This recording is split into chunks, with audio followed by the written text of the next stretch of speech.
na dati yung in-ignore. Di na patunay na di kayo maging ihanay sa dati yung in-small. Ngayon sa lakas ko pag bumundol, yan ay hanggang Japan pag nagpalindol. Kamusta lahat ng mapagmaliit? Ngayon yung subukan manlait ulit. Ganyan lang talaga yung mga inggit, galit na galit sila sa malulupit. Kaya pasensya pag may nahagip. Sarap ba sa feeling ano masakit? Ganyan talaga paglaban sa loob mong humanga at pagtakot mong bumili. Puta diba napakasakla? Ginigiit na wala akong talento pero isa ka sa napalakpak.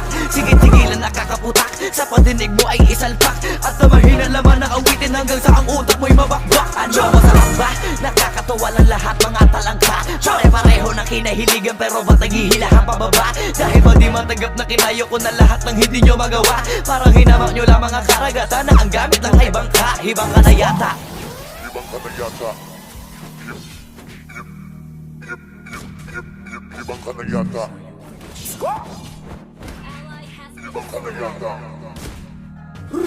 Lahat na may maling tono, makakababa na sa trono. Handa naman akong pakinggan kayo, wag nyo lang ako gawin bobo. Bueno, eto na ang malinaw na sagot ko sa napakalabong tanong ko. Bakit ako sumusulot o papatunayan na hindi ako patabon? Alam nyo ba yun?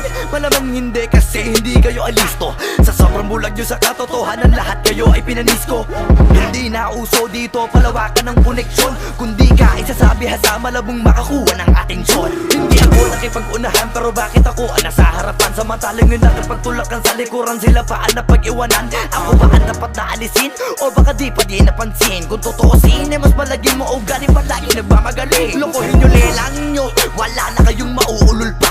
Sa panahon na to sa listahan na mahusay ako ay nakaburda. Lahat pahiya, walang hiya na ngayon yung matagal nyo nang kinutya. Paano ba yung panahon ko naman dahil yung panahon nyo ay tapos na?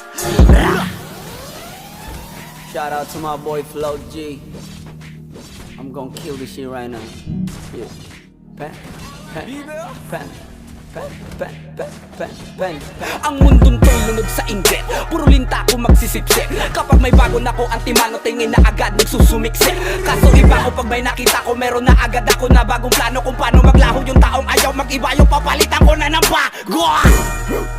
Kakatapos ko lang maturukan, ayoko na makipag-ululan. Gusto ko na kasi yung may kabuluhan. At bukod pa dyan, ayoko na rin makipag-usap kung walang katuturan. Dahil lahat ng bagay na di makakatulong, tagal ko nang tinuldukan. Dapat kilala mo na pangalan ko, teka puta pare ba't ang yabang mo? Dapat puta matigas pang harang mo, lalambot ka sa bigat ng barang ko. Alam mo ba kung malupit ang banat ko?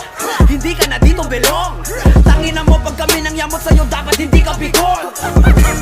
Paano mo nasabi na hindi ko kaya makipagsabayan sa mga ganitong pataya? Kaya kung tapakan na pangalan mo, putangin na mo ngayon sino sa ating magaling. Isang bahing para sa mga praneng. Hanggat wala akong nakikitang duguan, wala akong sasapuhin. Pag naakit-dagit sa'kin kahit di ka lumapit, gamit karit ibibiting ka ng patiwarik habang umiiyak at sumisigaw ng bakit matik sa'kin. Grabing pasakit kapag sumabit, hindi pwedeng hindi magpapanik. Matakot ka na pag ako ang nagalit, ako ang tulay mo patungo sa langit.